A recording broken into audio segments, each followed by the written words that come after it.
Adobe Firefly is the all-in-one creative studio with AI-powered image and video editing for today's creative process. Built for creators of every kind, Firefly helps you generate, edit, and experiment fast. Because the asks aren't getting smaller, the budgets aren't getting bigger, and the timelines, oh yeah, still tight. With all the best creative AI models in one place, Firefly brings your ideas to life. Unlock a better way to make with Adobe Firefly. Hi, Ryan Reynolds here for Mint Mobile. Are you looking for a beach read this summer? May I suggest your big wireless bill? It's got suspense, mystery, a slightly flat, emotional arc, and a shocking twist where you realize you've been overpaying the entire time. Fortunately, though, Mint's story is better. Every plan, $15 a month, even unlimited. That's it. Happy ending. Zero tears. Give it a try at mintmobile.com/save. Upfront payment of $45 for 3 months, $90 for 6 months, or $180 for 12-month plan required. $15 per month equivalent. Taxes and fees extra. Initial plan term only. Greater than 50 gigabytes may slow when network is busy. See terms. There's no place to escape to. This is the last podcast. On the left. That's when the cannibalism started. What was that?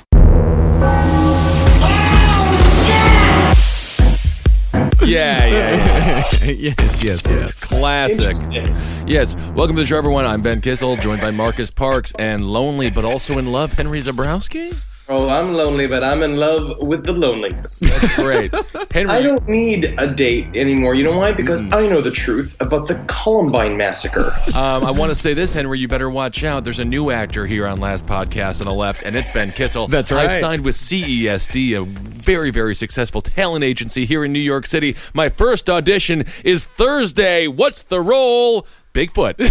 I will be going out for the role of Bigfoot. That is the first role. So I'm getting typecast. I will say I'm typecast, but I'm excited to go out there and be like, or whatever the hell Bigfoot sounds like. No. Do you not remember the Bigfoot noise, Ben? Remember this. When you go into the casting director, the first thing you say is, you know what?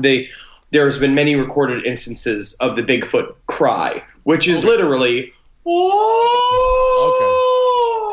Okay, may I try this one time before we get into Columbine? Do it. That's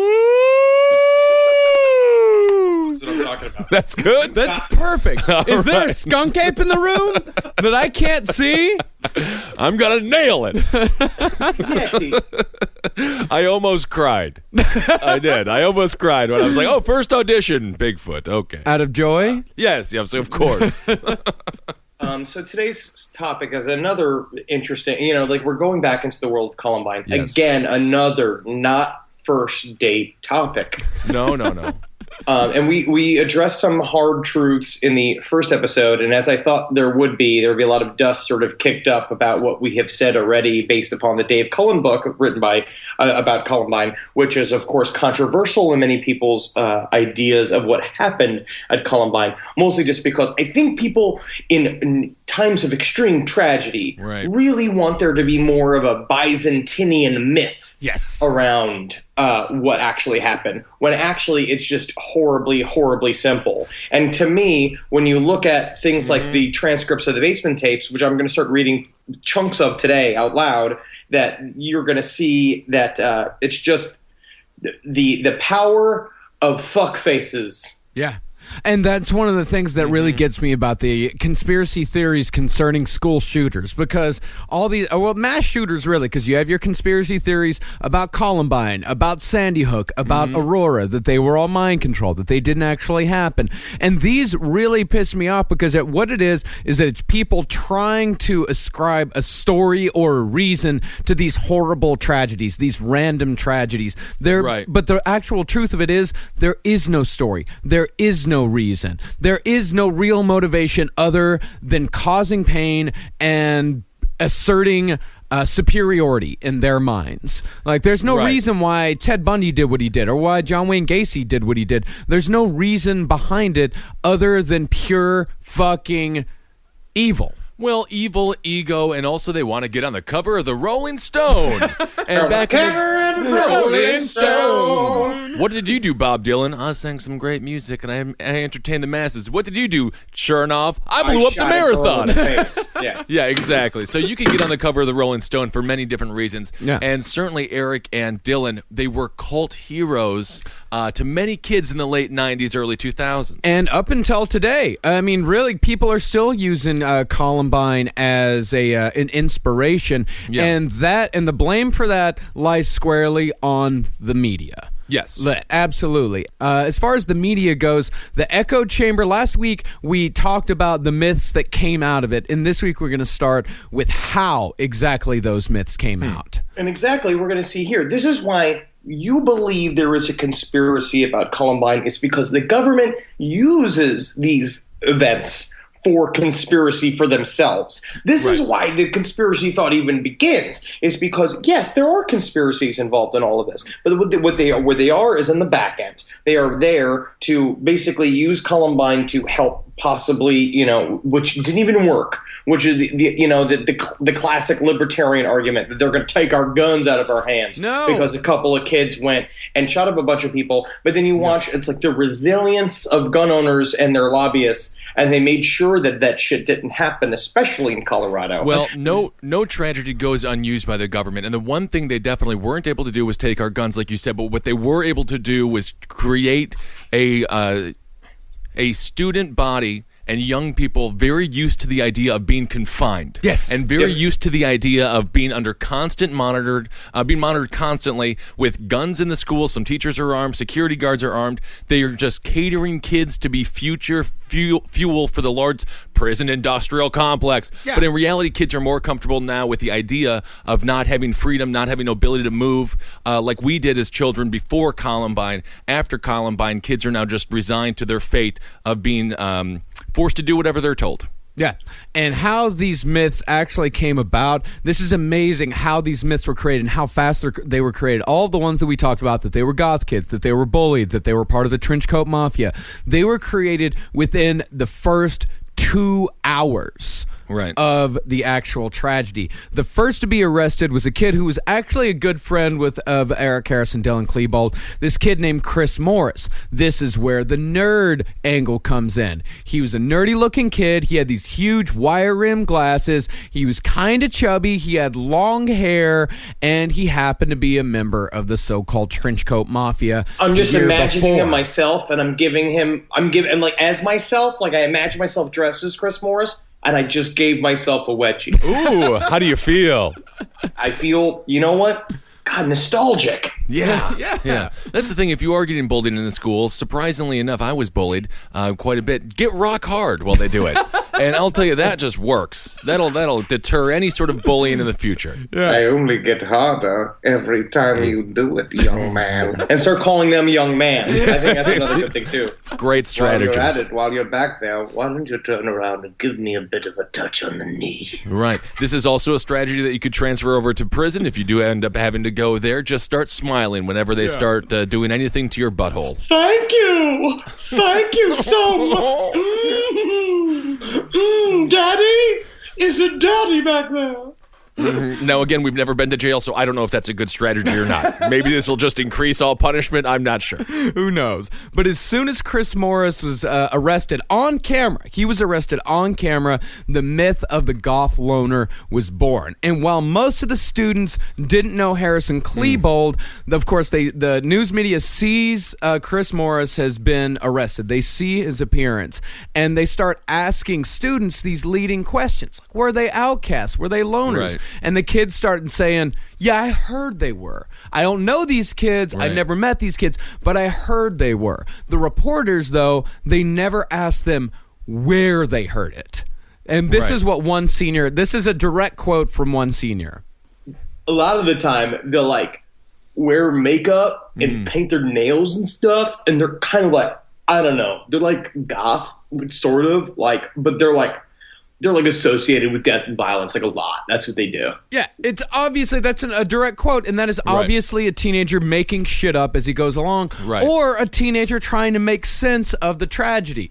This is all very fresh. Also, I started looking up on evanlong.net. All right, so I started doing my own sort of research about reading about witness testimonials, and it's the same shit. Everybody does these same, all of the library witnesses. I started going through, this is 250 pages of police documents, which is mind-numbing. Yeah. But each one of them, it's all of these little things where it's like, yes, they were talking about leading up to the library. These were all done right after the shooting, right? Mm-hmm. This is like they were brought in. They were all sort of like in the chaos of it. Police and reporters were taking people and rapidly interviewing them, trying to figure out which one of you did this, right? Right. And this, like, just the first one I started reading was immediately like, couldn't recall his history teacher's name. Couldn't remember the name of the teacher that had come. It's like, it's little things. Couldn't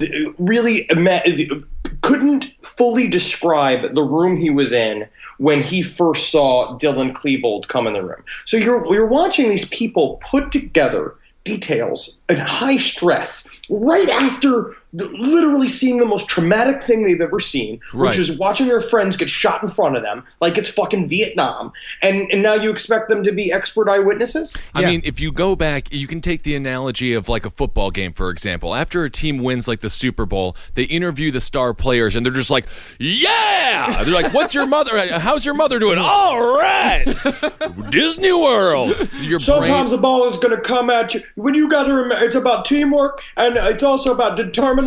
I'd like to thank God, and I also would like to say sometimes the ball's just bigger when you're winning, and I mean physically larger. I also like to say that the field was slick, and also me and several team members got together with a witch, and we cursed the other team directly before the game. So again, just go 49ers. We did it today. You're a member of the Dallas Cowboys. What? Yeah, you're a Cowboy. How did I lose this game? So when you're in those sort of stressful situations or moments of excitement, adrenaline, it's all there's no way you can tell anything that's true. Absolutely not. And Dave Cullen, there's a segment in the book where he talks about this exact phenomenon. He talks about how unreliable eyewitness testimony is. He uses a great example. He talks about a ponytail. One kid talks about a ponytail where the entire time that he's running, this kid was just focused on the ponytail of the girl in front of him. And that was the only thing that he could truly say. That he said, like, yes, I remember she had this ponytail. I remember being focused on that. And all the peripheral details he couldn't quite remember, but because memory is something that we like to fill in over time, and the longer a memory goes and the more people that contribute to that memory, the fuzzier it gets and the further away it gets from the actual truth. Oh my God, the memory that I have of me in high school is so much better than the actual truth. I was such a fat, bald loser, but now I look back in hindsight and be like, that was pretty fun. I had a lot of friends. It was pretty fun times. Yeah, I remember screaming into my pillow at night and like it just being like, who am I? I am just a hall of mirrors. And now I think about it and I'm like, homecoming dances were fun. Isn't that? I had a great time at prom. Yeah. I spent all my time just staring at gravestones. Well, that's not changed. No, nothing. You haven't moved on quite yet, but you will. Yeah, I mean, that's the question. Did I mature too fast, too much, or have I just not matured at all? So you just went from like prepubescent to puberty right to like widow. Just like at the graveyard, just putting flowers down on some random gravestone, kind of crying to yourself. You went from baby to young man to teenager to fester from the Addams Family. But a skinny fester, which is kind of nice. Well, these kids, like that, we talked about the trench coat mafia a little bit in the last episode. The kid, how it started, that kid Eric Dutro bought a black duster from Sam's Club for a Dracula costume, and the trench coat mafia kids, they were the ones that were actually picked on. These were the kids that were, because Columbine did have, like, every single one of the myths, they did have a kernel of truth to them. None of them came from absolutely nowhere. They all had, Cullen puts it great, he said they got the details right, but the conclusions wrong. The bullying, there was a huge bullying problem in Columbine High School, specifically in Columbine. Because specifically, you look at these schools that have very large sports programs, and where the sports program is like, they talked about how, like, Eric Harris and Dylan Klebold were a part of the whole group. Everybody went to the sports games. Everybody saw the baseball team. Everyone went to the football team. Everybody saw the soccer games. And so you're looking at this sort of like it's a star system. Like any school that has a big sports program knows that those guys are most of the time fucking terrorists. I mean, and they destroy people's lives all the time. But Eric Harris and Dylan Klebold were just also a part of the problem. They were just misfit terrorists. I do want to say this. I think there was a bit of a myth about athletes a lot of times. Also, as a former wrestler, I got third in state in the Catholic League. Yeah, so that was you weren't an athlete. No, but I was very big, and I'll be playing Bigfoot. Did you have to wrestle a priest in order to get in? And was it like one of those where he's just like, no, not too vigorous, Ben. Just want you to concentrate first on my belt. Yes. And then go taking them wrestling hands and taking my belt all the way down to my knees. Give him a half Nelson. But I'm just saying, I've never heard of a school shooting being done by the star quarterback or a chunky offensive lineman. And a lot of times these athletes tend to be a little bit more disciplined than some of the kids who are searching for identity because they have an identity. Oh, they're not disciplined at all. They're the one. I mean, wrestlers? They're disciplined, but not in personal interactions. Wrestlers are, because they all have eating disorders when they get done. They're very disciplined. But what I'm saying is they have an identity. They're a football player. They're a wrestler, the basketball player. Right. These kids are searching for identity, and becoming a mass shooter is, I suppose, one way to get it. I suppose, but the thing is that the mass shooters aren't goths. Like they don't have any. Like we said in the last episode, there is no profile. But what did come from a creation of a profile, the media created a profile. Now all of a sudden, if you're a weird kid, and man, so many people have so many stories as far as what happened to them after Columbine, is that shit got worse. For the kids that were outsiders, for the kids that dressed in black, the goth kids, shit got so much worse because the media was all of a sudden portraying them. No shit, this was one of the angles that they were a homosexual cult who were involved in a death pact leading up to the turn of the millennium. Well, that is partially true. Yeah, that's your Donahue, Geraldo Rivera kind of angle. That's my favorite one. Oh, yeah, the Pat Robertson angle. Yes. Yeah, those are the people. And the TV journalists, they were very careful to use the phrases like they were believed to be, they were described as when talking about like the guys, because they were still trying to cover their asses. But these teenagers, they're scared shitless. They're not picking up on the subtleties of television journalism, believed to be. They don't have the fucking style book in front of them. These kids, the echo chamber is starting to be created. And some of these kids, they're starting to get these myths are being implanted in their heads before they even get out of the high school, because remember, they're inside watching the television before they even get out during the fucking tragedy. Right. And initial reports when kids first started coming out, they said, oh my God, they're killing everybody. They're killing everybody. It's completely random. But by 8 p.m., that by the time everything kind of settled down, witnesses went from no mention of the trenchcoat mafia, goths, jocks are targeting, to nearly everybody saying, yes, they were being targeted. They were going for jocks. They were going for anybody. They were going for black people. There was a lot of myths being created all in that first day. Yeah, so I mean the media that's the problem with breaking news, right? These media companies, CNN, for example, makes all of their money off of breaking news. Yeah. And so as soon as they see it, they have to immediately start talking, and they have no idea where they're going to go or where what the story actually is yet. Yeah. And like we said last week, this was it broke ratings records for both CNN and Fox News. Which is a disgusting thing, because you have to know that these people in the executive offices are laughing and smiling and thrilled with these numbers. It's about as maniacal as a 1980s villain can get. Yeah.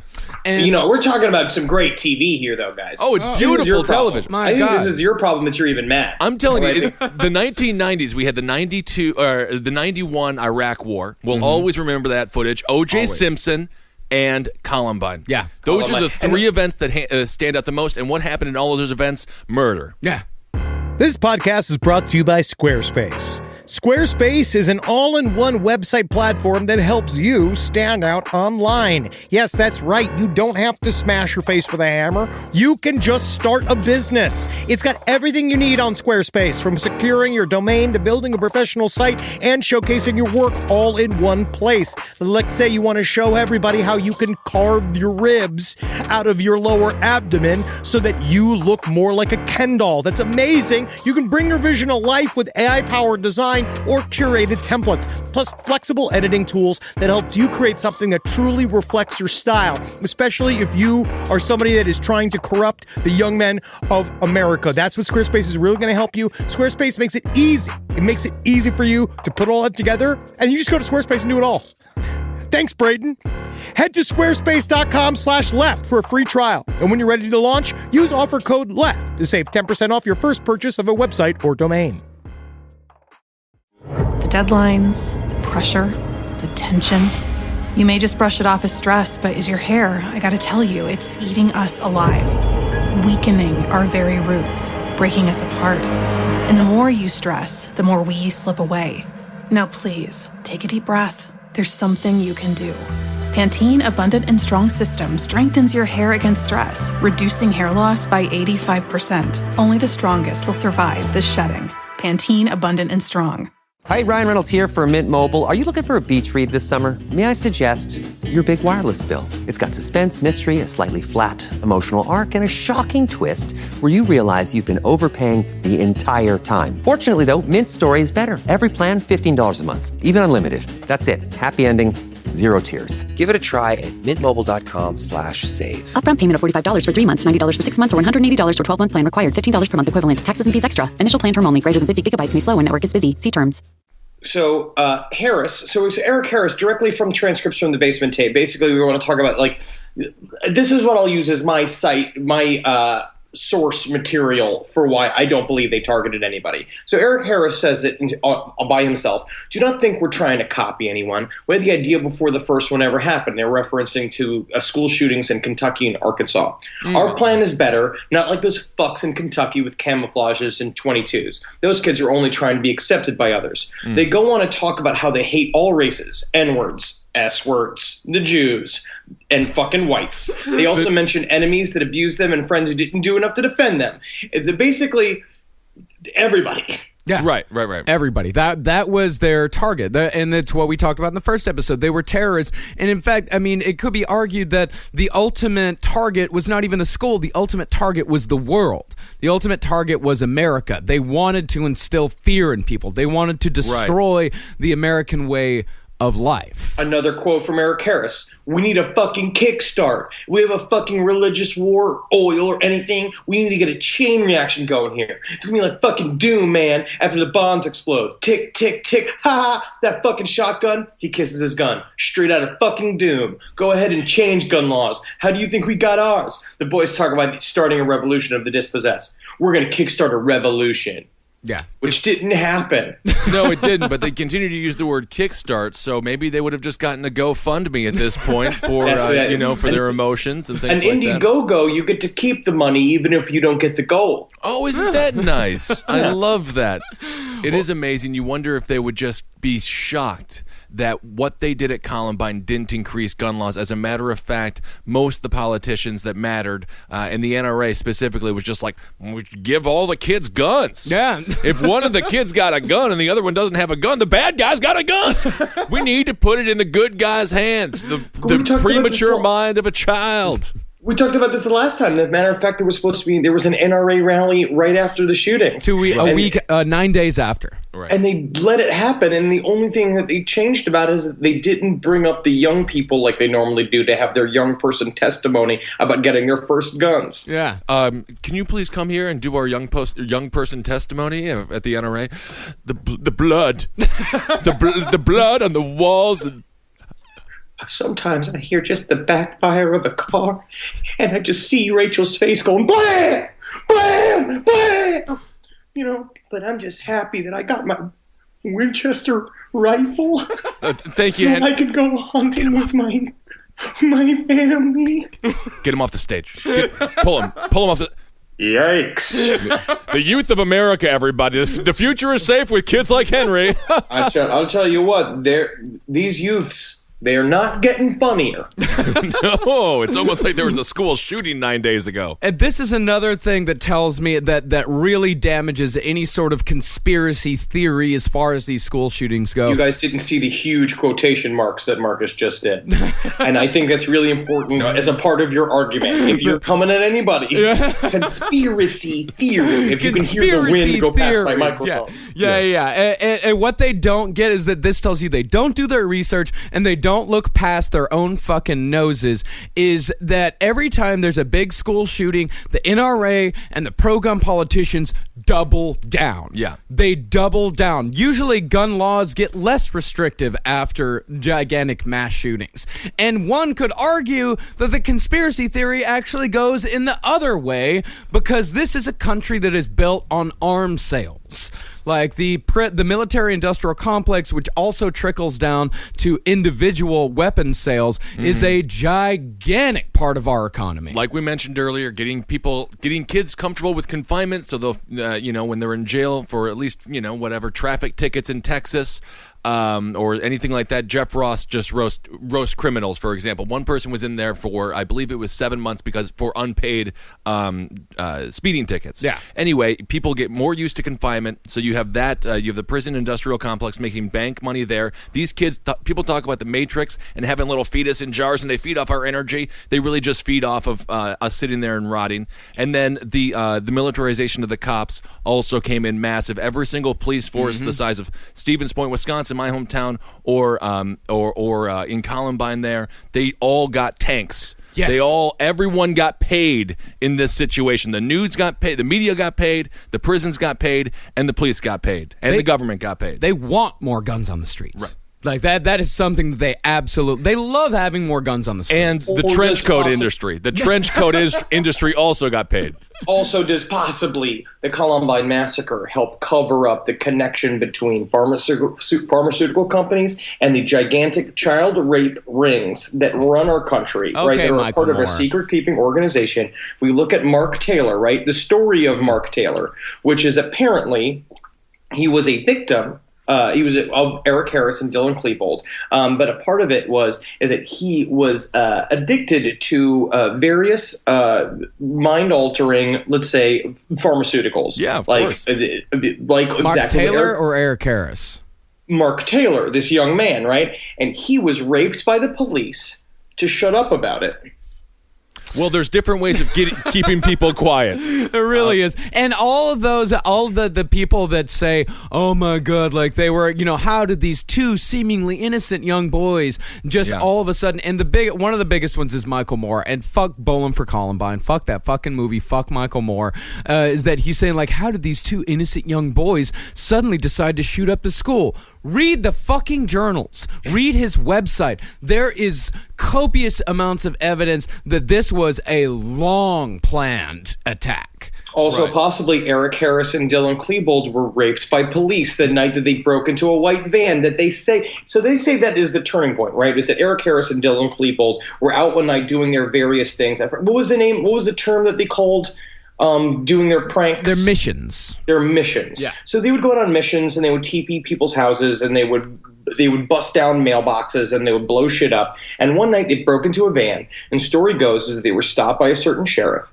who picked them up. And he arrested them, and that infuriated Eric Harris, which was a part of the leaping off point for him starting to write the Book of God, right? But there's another story altogether, that they were taken by the police and entered into the Fat Cat's secret dungeon room, which is the truth, right? Fat Cat's an intricate group of child rapists that are connected to our government and to the fact that because, we were right next to the Lockheed Martin plant, right? Mm-hmm. All of this shit was happening right around Columbine, in Columbine and right around the high school. They were raped by these police and then drugged. They were derailed using barbiturates and uppers and hypnotism. They were then set back out onto society. And what Columbine was revenge against the police. The whole point was them to start shooting people and get as much attention as possible, including planting, going after Brown and telling him he's going to kill his family, and building all these pipe bombs, hoping to get caught. So finally, when they get the police in their faces, they can start picking off police as revenge. And Mark Taylor was the same guy. He says that he saw a sniper on the roof during Columbine, right? Mm-hmm. That he was there. He saw a sniper up there who was helping pick people off. Because of why? Because government hates kids. Yeah, you know what that sniper was? It was a very frightened air conditioner repairman. No. Yes, he had a broom, but it was also, what can a broom be done with? You can snap it in half and they get sharp. That is very true. Well, I mean, to give some credit to the idea of police abuse, sexual abuse, and police offsites. Of course, in Chicago, there was that massive bust. They finally figured out that the commissioner from the '80s had aided and abetted in a lot of sexual assaults of black men. Let's not mostly. get serious here, Ben. But no. So I mean, there is possibly some authenticity to the angle that these kids were taken into a location that they didn't feel necessarily secure. Yeah, so. Absolutely. And there is also, I mean, it is also being proven, especially in the UK, that child sex rings among the powerful elite do exist. They were Go ahead and look up Operation Hydrant, which is the current UK investigation into the gigantic child prostitute ring that was happening inside the UK, that is involved with their parliament, that is involved with their entertainment industry. We got Airfuck One. No, there's shit that is real. There's absolutely. Shit that's entirely real. I'm not debasing that. No. I'm just saying that this is how this shit fits in, right? This is what our government can easily use to discredit anything like that. Yeah. So what you have is a bunch of crazy people trying to tie stuff like the Columbine massacre to these child prostitute rings by saying that their programming broke down, blah, blah, blah. The pharmaceutical companies, because he was on Luvox, he lost his mind. It's passing the buck. It's doing all this stuff, and because the main idea is that our government doesn't know how to stop these school shooters. Yeah. Because the problem is that America is creating schizophrenic murderers because of, number one, constant programming via advertising and our schooling system, and number two, and how that fucks with the natural human inclination of freedom and free thought, and it's snapping people. And so, I mean, Henry makes some points. Common Core, for example, standardized testing, and certainly both of those things play into kids needing medication. I was on ADHD medication like Strattera and Ritalin and a couple of other very, very heavy antipsychotics because I was telling the truth at a young age. Interesting. That's interesting. And now you'll be Bigfoot this week. Exactly, on Thursday. Oh my! This is my question. If you don't get it, does that what does that mean for you? Oh, then I'm gonna buy a trench coat, paint my nails, and hopefully, So you want to use my copy of the Anarchist Cookbook? I think I still got it around here somewhere. Can I just get a real cookbook? I'd love a good soup or a gumbo, something like that. My mom still has my old set of floppy disks. I have it. In Florida, I have my Anarchist Cookbook somewhere in this collection of shit. I have to go find it. Henry, are you? What kind of soup are you eating there? Oh, it's got some nails in it. And, that's not a real cookbook. Oh, what? Yeah, well, why is it all so delicious? I made this thing called napalm soup, and I gotta tell you, it's spicy.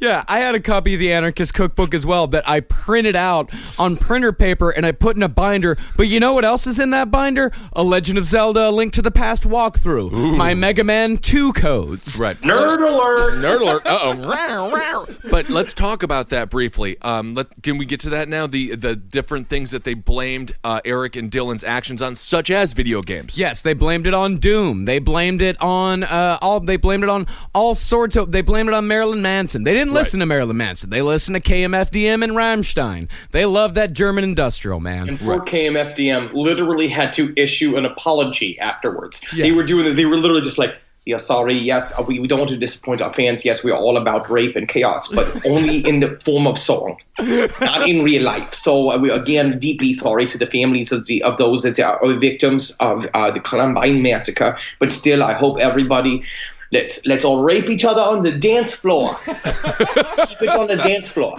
Oh, that's sad when a heavy metal band has to apologize for their fans' actions. Yeah, that's not a great good. character for a second. It makes it just like, damn it. We are supposed to be the princes of evil, aren't we? But we're not, Erich. We're not. All right, we are musicians, music makers. Yes, that reminds me of the vampires from that movie Out of the Shadows. Have you seen that yet? I haven't. It's done by the Flight of the Conchord, dude. It's so funny. Oh, what we do when we're in the shadows, something like that? No, they're vampires. They're all hanging out. Anyway, it's very, very funny. Check out that movie. It's not scary. It's a humor piece. Yeah. But so they blamed it on video games. But you bring up a good point, Henry, with and Marcus, with the real people to blame is the gun people, the pharmaceutical industry giving these kids very heavy drugs at a young age, and then just the overall the life of a kid is very, very difficult, and they don't want to address the problems that are actually deep seated in America. They want to go and talk about video games and things like that, as opposed to the reality where video games keep kids inside. Yeah, and when you're inside, you can't go shoot up a mall. It's just also stuff that's easy to control. Right? And it allows them, every single time we give them an inch to control what we think or how we think or what we want to say, they will take it because it's so much easier. I was talking to a man that can go unnamed who worked for the PsyOps department of our government. And this is totally fucking true. He said, we basically were talking about this, and he's like, the hypnosis of America is already over. It's like we've already done it. They've already done it. They have made us perfectly little pliant observers of anything they want. We are such a fun little thing. We're fun little sheep. We're fun little fat sheep. And people talk about the obesity epidemic as it's a health issue. Government loves us fat. Yeah. They want us fat. The Fed Up campaign was bought and sold by Coca-Cola and big food industries, Monsanto. They want us as huge as we can possibly be, so we just consume, and we're too fat to protest. So are you back on sugar now? Oh, I'll never get off sugar. But you look at like Ferguson in Baltimore and these things. What do they blame that on? Music and stuff like that, because the culture, as opposed to an actual protest of the prison system that became so powerful, of course, during the 90s under Clinton, and certainly became more and more powerful after things like Columbine. Plan B made over-the-counter emergency contraception legal more than 20 years ago. It's a safe, effective backup birth control option that helps prevent pregnancy before it starts by temporarily delaying ovulation. Plan B is the #1 OBGYN recommended brand and the only one you can find at all major retailers in all 50 U.S. states. There's no minimum age requirement and you don't need an ID to buy it. You can order it through DoorDash and other major delivery platforms too. That's freedom to be. Use as directed. Hey, it's Ryan Reynolds here from Mint Mobile. Now, I was looking for fun ways to tell you that Mint's offer of unlimited premium wireless for $15 a month is back. So I thought it would be fun if we made $15 bills. But it turns out that's very illegal. So there goes my big idea for the commercial. Give it a try at mintmobile.com/switch. Upfront payment of $45 for 3 months, $90 for 6 months, or $180 for 12-month plan required. $15 per month equivalent. Taxes and fees extra. Initial plan term only. Greater than 50 gigabytes may slow when network is busy. See terms. One of the things that the media also did, and one of the things that the media also needs to do, and one of the things that gets them ratings, is the creation of heroes. Like the heroes of Columbine, the people who fought back, the people who did things to save others. Right. Some tried to make this kid Danny Rohrbro, tried to make him a hero. They said that he held doors open for students. He saved a bunch of kids. But his dad, he said, I never believed that. He's like, my son wouldn't do that. He would have ran. He was like, he wouldn't have done that. He like, I know my son. He's like, nothing against him. Most students ran. Almost every single student ran. There's no shame in that. That is survival instinct. Instinct takes over, and the vast 99.99% of people run. They just fucking run. And there's nothing wrong with that. But the father of Danny, he made a real good point. He said, there's no reason to make this story more tragic. Right. He says it's tragic enough. You don't have to make these kids into heroes. You don't have to make Dave Sanders, the teacher, the only teacher to die. You don't have to make his story more tragic. You don't have to make him a hero because in reality, like, we don't need to make heroes. All we need to, it's enough to just say they were good people. They were good people who tried to do good things. But again, who most benefits from this hero story, right? We're looking at the church, especially in terms of this one specific martyr who was written about in a book called Girl Who Said Yes, which is very interesting. This story is very interesting, highly controversial. Basically, when you were talking about when Columbine happened, the churches just flooded into Littleton. They came in and they were like, we're ready to start. They were immediately evangelizing people. And yes, the churches were where people went to congregate. Well, when people were at a loss, the whole community would group at various churches. And there were different sections. There were the Catholic Church, there were the Evangelicals, there was a Protestant church, and they would all meet up. But the Evangelicals were the one that were actively pursuing new members while this was happening. And were completely unashamed about it. Oh, yes. I grew up in an evangelical home, and I'll never forget hearing this story. That was nonstop. The evangelicals loved this story. Yeah, they said that they justified saying it was okay. They said they could use the massacre for recruitment as long as it was truly done for God, as long as it was truly done in God's name. That's how insane these people are. They actually were like, well, maybe there was a reason for it. Yes. And there's no reason for it. Yeah, there's no reason for it.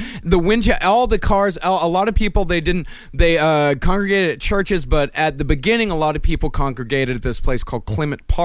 And they said the windshield wipers of the cars in the parking lot just overflowed with flyers from local churches saying you can come worship with us, come like offering food to people. Like, no, don't go to their worship service. We've got cookies. As Jesus turned water into wine, they turned a tragedy into money in their coffers, and it was it's quite a miracle, actually. Also, I find that pettiness between church groups to be very interesting, where there was a man from Chicago who turned out to be sort of a charlatan. Yeah. But what he did was he showed up, and when the final name of the victims came out, which was the final, it was 13, correct? Yeah. And so he put up 15 crosses out by this Clement Park area, which was 13 for the victims, and then one for Eric Harris and one for Dylan Klebold. And they tore him to pieces. They tore the whole thing down, right? And this man, well, yes, he was it was a stunt. There's another sort of, what about the Christian principle of forgiveness? Right? What about this idea that even if Eric Harris and Dylan Klebold did this, you were supposed to, as some fucking beautiful Christian, you're supposed to fully accept them and forgive them for what they did. If there's a reason for everything, they're the reasons why it even happened in the first place. So then they have a reason for it too. They're a part of the same logic system. So they flipped out. It's just one of those examples of the constant tension that happened because of the religion now being fucking jammed into the sides of this massacre. And we talked a lot about, the bullying thing and, them being gay or, them being loners and stuff. There was another great narrative that they were massive Satanists. Yeah. Of course. Well, we know, Satanists don't believe in doing anything to children. That is literally in the satanic fucking the 10 Commandments. Well, that was the thing about Littleton, Colorado, and Colorado in specific. Actually, Colorado has been called the Vatican of the evangelical movement. Yes. Specifically, Colorado Springs. These people believe in a literal devil, a physical devil that is out to get you. Always out to get you. I'll never forget the day that I told my dad I don't believe in the devil, and then he freaked out on me. Yeah. And I believe in the devil because I saw it in his eyes that day.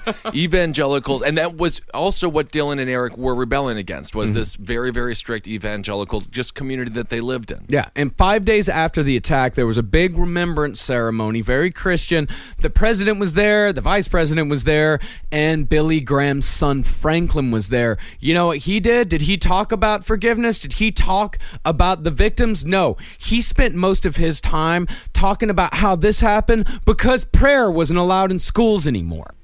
And I will say something about prayer according to the Satanic Bible. The Satanist shuns terms such as hope and prayer as they are indicative of apprehension. If we hope and pray for something to come about, we will not act in a positive way which will make it happen. The Satanist, realizing that anything he gets is of his own doing, takes command of the situation. Instead of praying to God for it to happen, positive thinking and positive action add up to results. The power of will, my friend. The power of will. And of course, if prayers were in school, all that would do is alienate people who were non-Christian, atheist, Muslim, Jewish folks, and a whole smattering of other religions. And then you would harden those people because they would feel disenfranchised and not wanted by their school. So then they would be the shooter or something like that because they feel lesser than. Well, Evangelical Satanists would have been too busy making everybody fucking casseroles. Yeah. I'm going to put it that way. A good old-fashioned Colorado Satanist would have been out there, and he would have been making a big smoked brisket and giving everybody food. That's what I'm saying. And probably some booze. And maybe sucking your dick.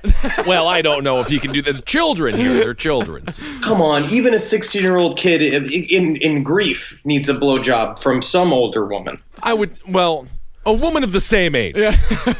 Well, the biggest exploitation of this entire tragedy done by the evangelicals was a girl named Cassie Bernal. Cassie was the famous girl who said yes. And anybody who was of age at that time that was in even a remotely Christian lifestyle heard about the girl who said yes. This is, as churches tell it to this day, they say that Dylan Klebold pointed a shotgun in her face, asked her if she believed in God, and when she said yes, he pulled the trigger, shot her in the face, and killed her, instantly creating a modern martyr. Right. And this is in the way that they talk about her is fucking disgusting. And when they were talking about her, one pastor was talking about her from the pulpit. He recounted a story a youth pastor had told him while praying with the Bernals. This is what he said. I saw Cassie and I saw Jesus, hand in hand. And they had just gotten married. They had just celebrated their marriage ceremony. And Cassie kind of winked over at me like, I'd like to talk, but I'm so much in love. Her greatest prayer was to find the right guy. Don't you think she did? And Is that real? Yes. That wasn't Henry doing a character. No, that was real. That's verbatim from a pastor. Verbatim. Arrest him. Arrest that man. Next thing you know. Well, surprisingly, the like everything else, a kernel of truth to this. The girl who said yes story actually happened, just not to Cassie Bernal, and not quite in the way that the evangelicals wanted it to, and not quite in the way that they could use it. Cassie was blown away by Dylan Klebold, but it was without a word, and it was hiding under a desk while playing. 2 witnesses saw this happen. The guy who recounted the story just got mixed up. It was another witness thing. Mm-hmm. The girl who said yes survived. Her name was Valine Schnurr, and when Klebold asked her if she believed in God, he had already shot her once. She was riddled with a buckshot, and when he asked why she believed, she said, because I believe, and my parents brought me up that way. And as Dylan was reloading to finish the job, something distracted him. He walked away, and Val survived. And yes, this is a good story, but there are 2 problems with this story. Number one, she didn't die.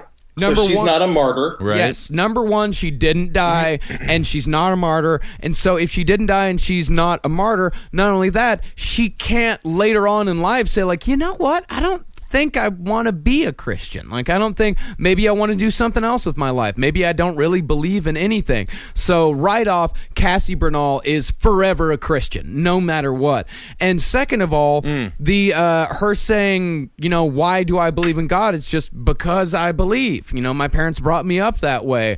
Like, that's the answer that most Christians are going to give. Yeah, it wasn't like, Jesus touched my soul and I knew then. I went, you know, I heard stories from older girls about their pisses getting wet.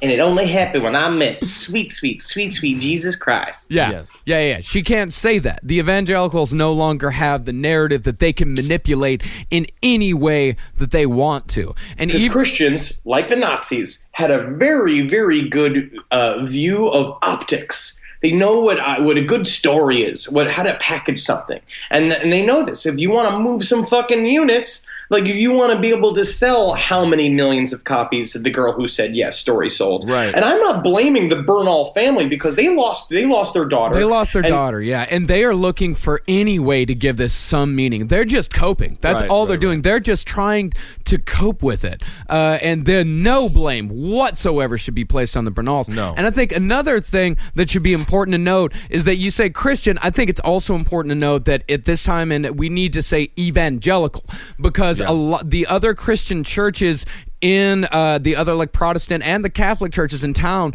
were all saying like, what the fuck are you doing? Right. Yeah, the evangelicals are completely to blame for this whole thing. Yeah, the other Christians were like, stop. One of them actually said, he said, I felt like I was being bashed over the head with Jesus because they wouldn't stop talking about it. They weren't listening to people. They weren't trying to comfort people. All they were trying to do was further their agenda. Evangelicals are some of the most harmful fucking people in this country and on earth. No one should use Jesus as a bat.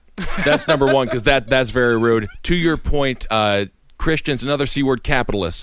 There was the boy who died for 2 weeks, and then he's like, or whatever, 2 hours. And he went to heaven, and he spent some time. That was just a bestseller. Colin Burpo. Burpo, yeah, Burpo the boy. Burpo the boy. Total myth. And to your point about evangelicals, here in the States, we don't really get to see the full effect of evangelical policies, but you do in the third world, in poor developing countries like Africa, and where gays are getting tired, which means they throw a tire at a person. Necklacing, and they're really getting their actual point of view and their philosophies passed in legislation, and it's leading to just mass murder. Yes. So evangelicals, I must agree, as growing up as one, and my parents are still evangelical, but they are some of the worst human beings that walk the earth. Yeah, but they got some high-powered people to pump this book, because it's like when Cassie's mother wrote the book about the girl's life, the public relations team behind it were the people that handled Monica Lewinsky's book.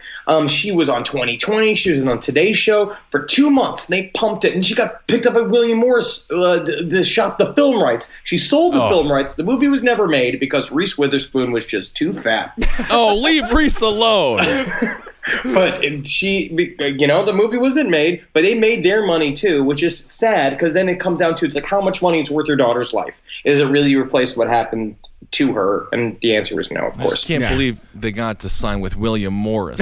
Yeah, I know, right? You just signed with a very small commercial company, and you've been a comedian for fucking 25 years. Yeah, I'm 55 years old, and I'll finally get my chance to play Bigfoot. Well, even though Val, she told her story, the girl actually did say yes. She told her story immediately after being rescued. She never wavered in any way her testimony, but she would be shunned by the evangelical community. She would be called a copycat.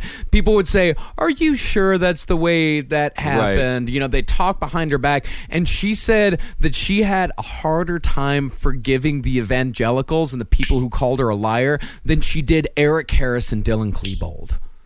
It's unbelievable. That is well, how Eric and Dylan can no longer profit off of her story. Yeah. And somebody else is desperately trying to. Yeah, absolutely. And so finally, let's get to what is possibly the most fucked up part of the story, and the absolute the most tragic part of the story is the cover-up. How all of this could have been prevented. Because it could possibly, because I also forgot about this thing too, was that the facts that Eric Harris sent to one of his teachers about what he called the Walsh butt rape incident, which was when he was raped by Detective Walsh, from him and Dylan. He allegedly wrote a picture. No, when he was allegedly crossing the streams, man.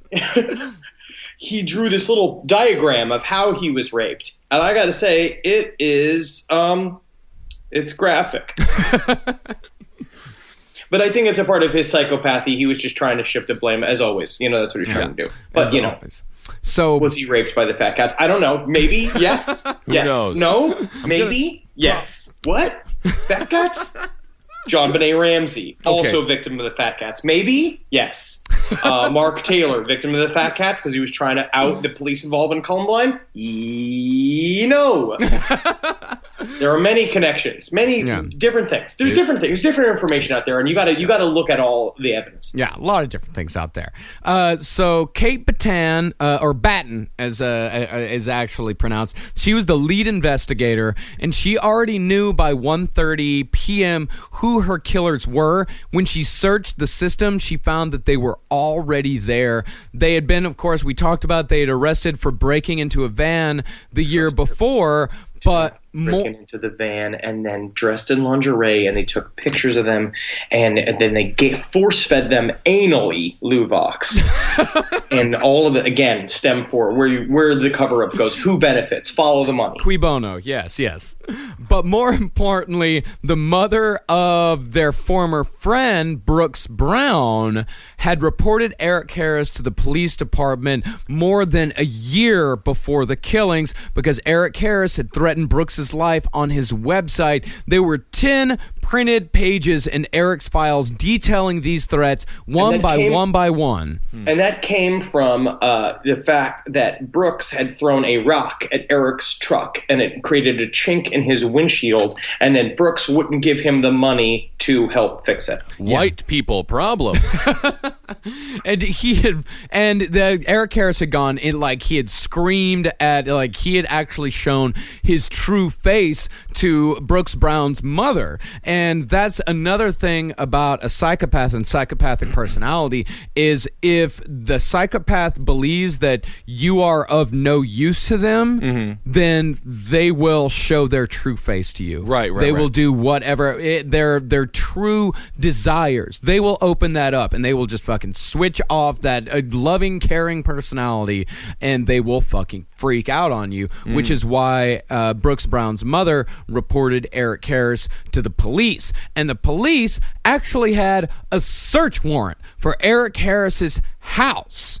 There was an actual search warrant because somebody had found pipe bomb materials around Eric Harris's house, and those pipe bombs, that evidence that pointed directly towards Eric Harris, along with the threats made to Brooks Brown, both verbally and in writing, were put together in a search warrant that would have discovered the pipe bombs and all the things that Eric Harris was planning months before, and it would have prevented the entire Columbine massacre. But that search warrant sat on the desk of the district attorney and was never signed, was never filed, and was never followed up on.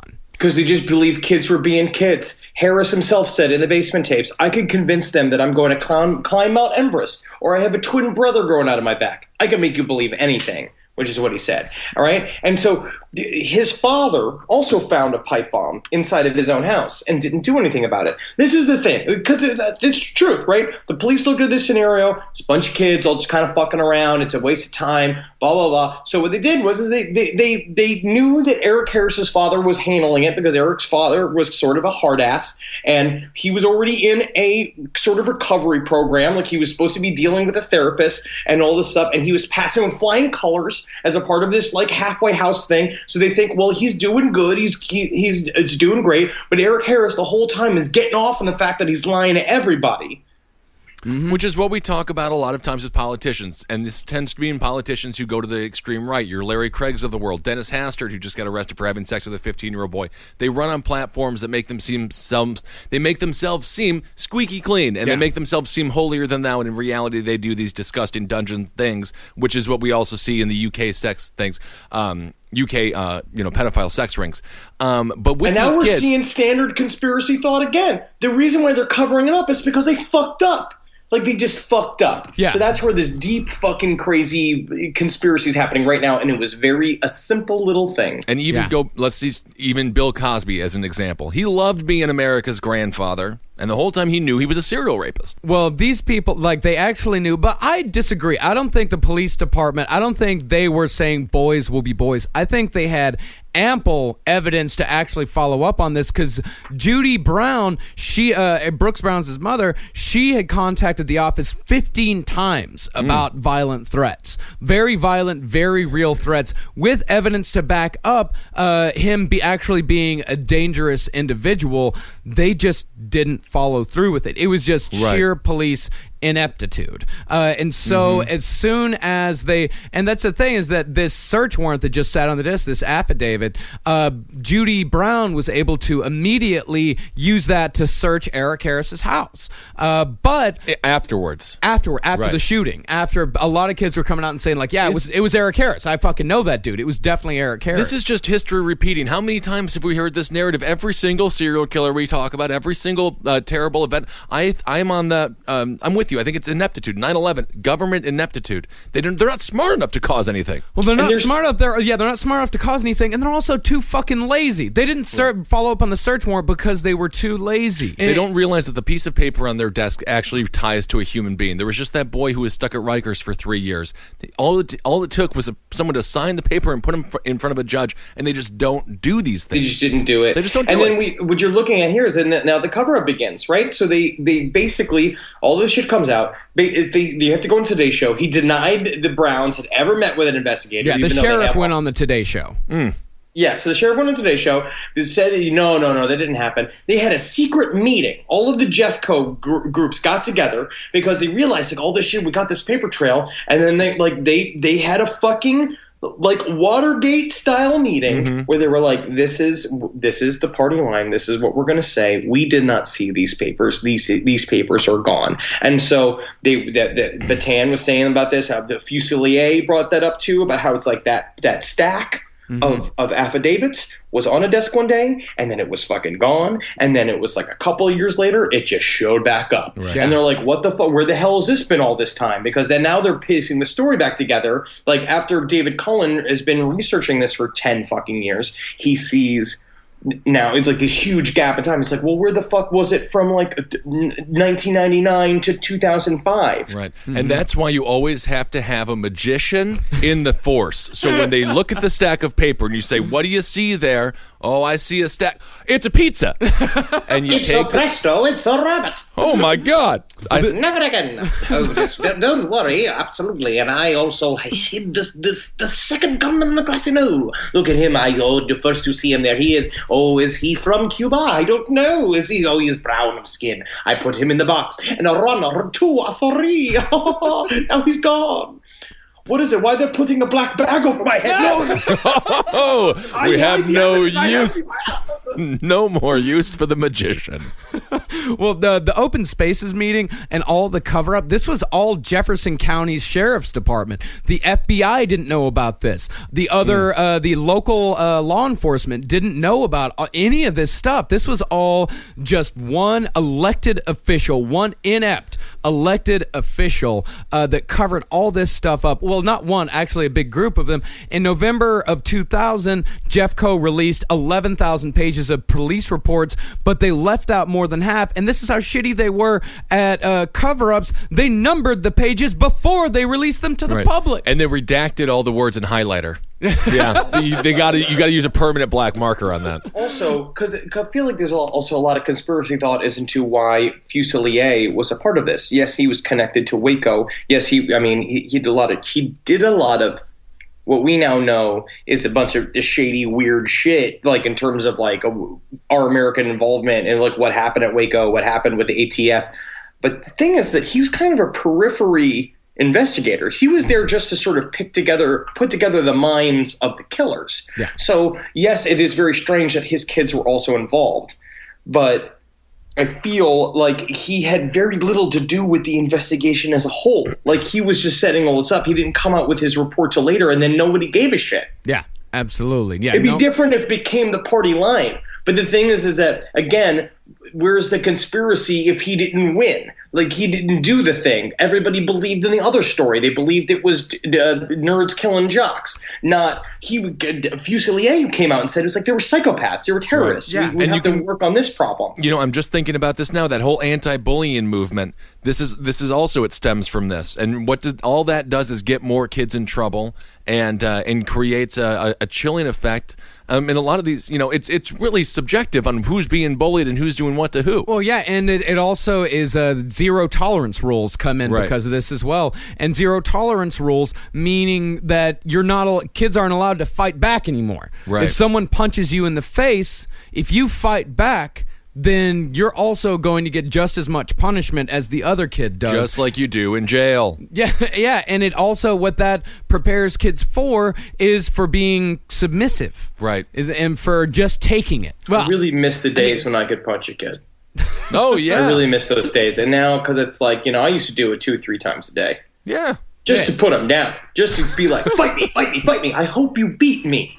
You know what I mean? Like a trainer. Like I say, like, yeah, I hit you first, but I hope you then beat me because then you're strong now.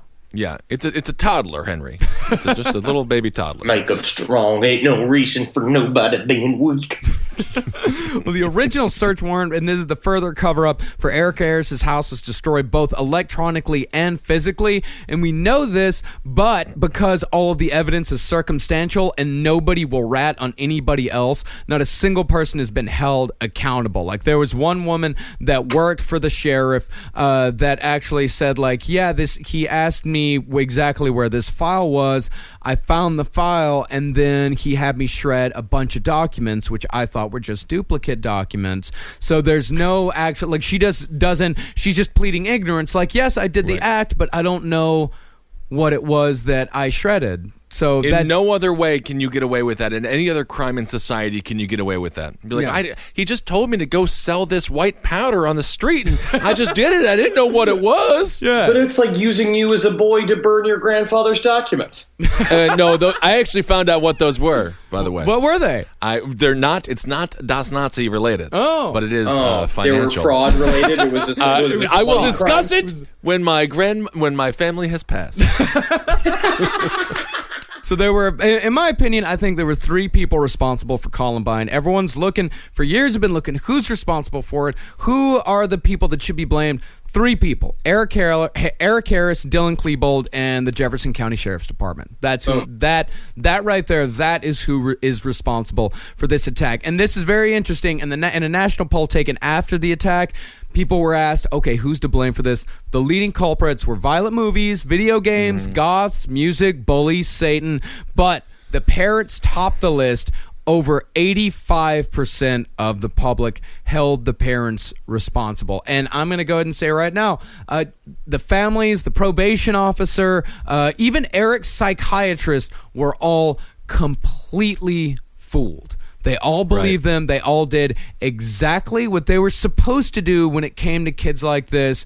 And most of us were kids like this. We talked about it in the last episode. Most of us were kids. Most of the people listening right now and on the Facebook group, so many people came out and said, like, yes, that was me. I was this kid. Did this at this time. You know, I had fantasies about school shootings. A lot of kids do.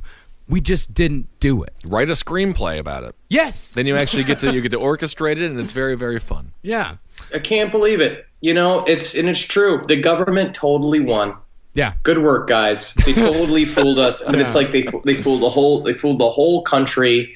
They were obsessed with this thing. The deeper conspiracy thought is another thing that they love.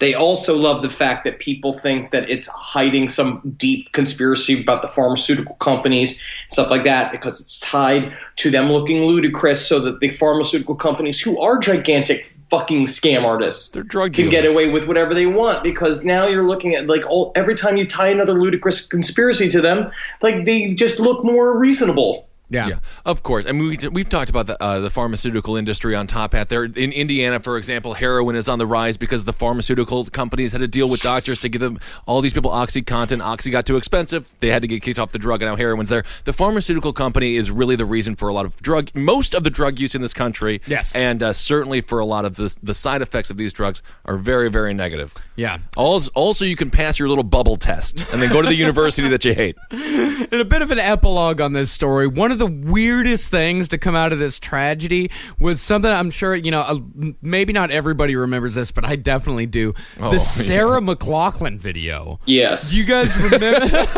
Man, we had some good montage videos in the late 90s, though. Yeah, absolutely. Man, the Sarah McLachlan. And I remember thinking for the longest time, like, how did that come out? Like, who did that? And finally, Dave Cullen's book finally explained it to me. It was the Jefferson County Sheriff's Department who did it. Because a judge ordered a video that Jefferson County had took of the school and the immediate aftermath. They said that it was like a training video for firefighters, but Jefferson County took the video and they made copies and they put "I Will Remember You" by Sarah McLachlan over this footage of a bloody high school right after the shooting, and they sold it for $25 a pop. Well, that's an interesting way to describe PTSD. I guess a lot of people will remember the war too. The problem is there's a bunch of dudes in trench coats just going like, I fucking love this music video. Man, this song, it's like totally my guilty pleasure, dude. But of course, McLaughlin's record label threatened to sue because she was like, I don't want any fucking part of this. No. So you know what Jefferson County did? They just removed the music and kept selling the video for $25 a pop. Yeah, and they just had a police officer going to be like, yeah, no, it's just like, I stepped in a puddle of blood over there. That was gross. I cleaned my shoes. It's a library over here. My whole thing is in the library for fucking nerds. Anyways, over here, ooh, French fries. Yeah, that was my favorite. I like to eat that in high school. Look at that little girl walking around. She's got a short skirt on. It's a tragedy what happened.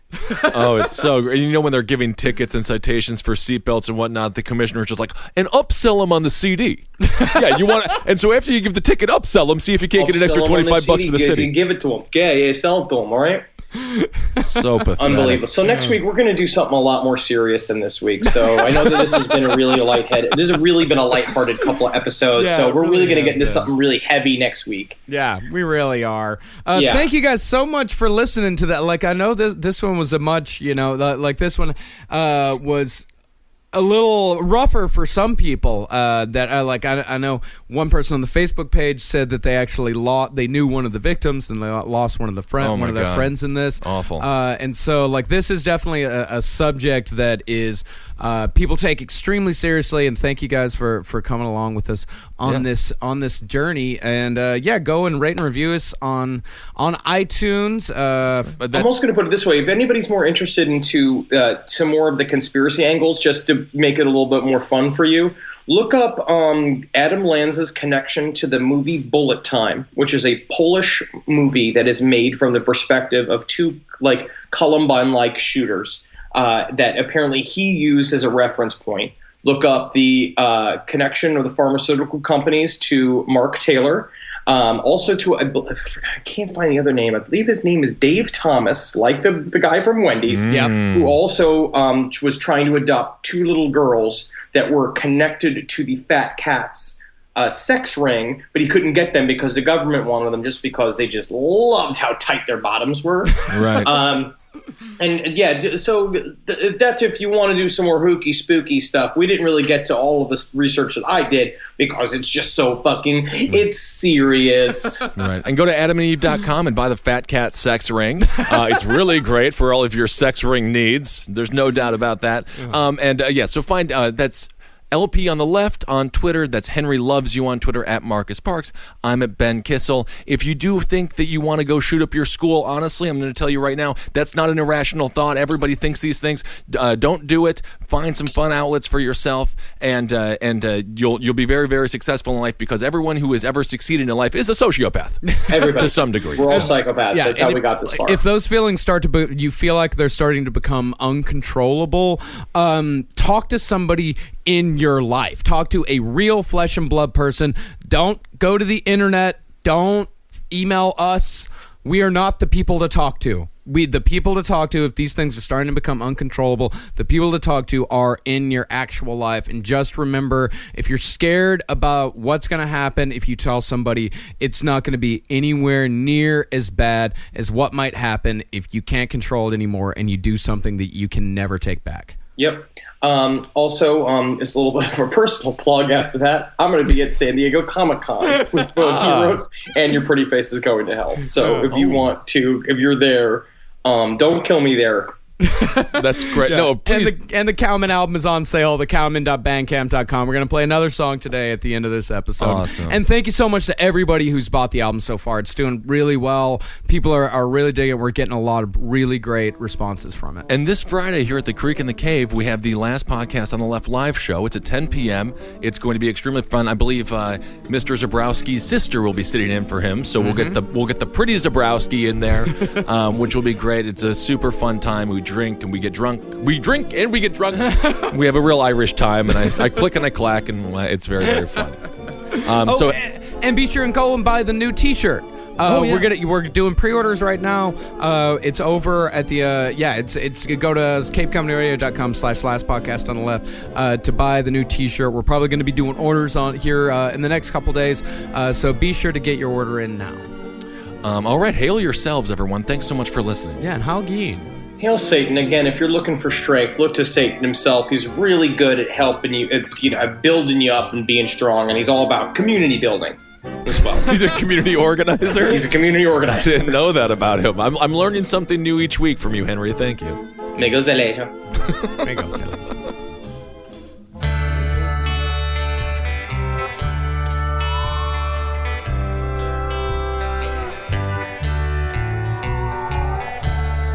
Back in 200 BC, when I was alive and free, I had a lady, you see. I loved her and she loved me. But then she decided to cheat with a griffin caught her lippin' at his beak. And I just broke down in defeat. Forced to wander alone in the street. She's the ghost that haunts you. She's the ghost that haunts you every day. Every day. Every day.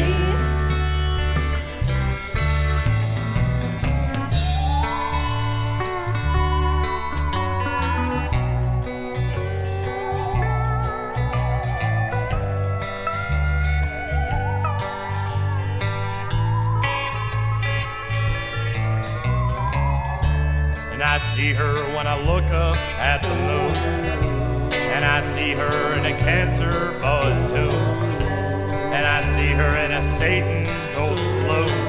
Yeah, see her in goddamn life, what I'm telling you. 'Cause she's the ghost that haunts you. She's the ghost that haunts you every day.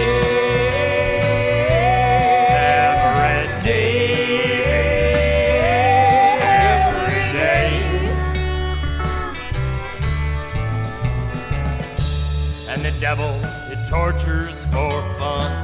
It works without a whip or a gun. And pain, well, it weighs a ton.